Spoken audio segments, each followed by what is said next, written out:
Greetings, humans. I'm Andy. And I'm George. And welcome back to the Windmill full of corpses. Okay, so...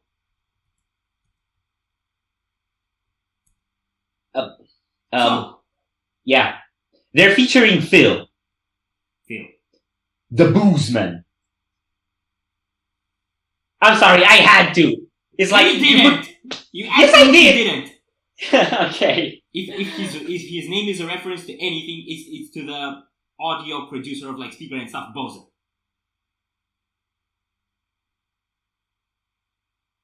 Okay. Let's stop that. So this is featuring Phil Bozeman from Whitechapel, and it's called Where Millions Have Come to Die. Yeah. That's all really joyful. So... You know where that is, right? At the Windmill! Okay, so... third Shadow of Intent song of the upcoming album Elegy. Way late on this one as well. We have to make it happen. I'm really curious because it's like really different. Like both two new songs we checked out so far, they were really different from what they were doing previously and really different from each other. So I have no idea what's gonna hit us. So, are you ready? No.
what are they doing with this album? I don't get it. I don't get it either. I think what they're doing is they're making us not get it. I'm starting. Everything we checked out from Primordial sounded more or less the same, as far as like the compositional and style and like the textures were concerned.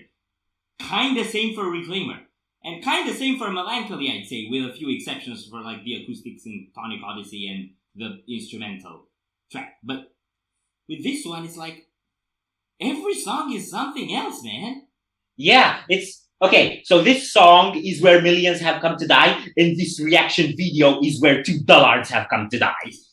Yes, it killed me. I am speaking to you from the afterlife. Okay. So it kept kind of a constant pace. Like the drumming was just coming in and out of blast beats, in and out of double kicks, and just kind of moving at this constant pace. And I think the vocals were actually what were giving a bit more of a different dynamic to the evolution of the song. That is up until the end came and breakdown happened. Yeah. Okay. So what I like about the pre-breakdown part is there was this recurring thing that came at the beginning of the song and then somewhere around the middle, where you kind of, I think, had the guitars clear out and you had the snare going on. Yeah. And then the kicks come in. Yeah.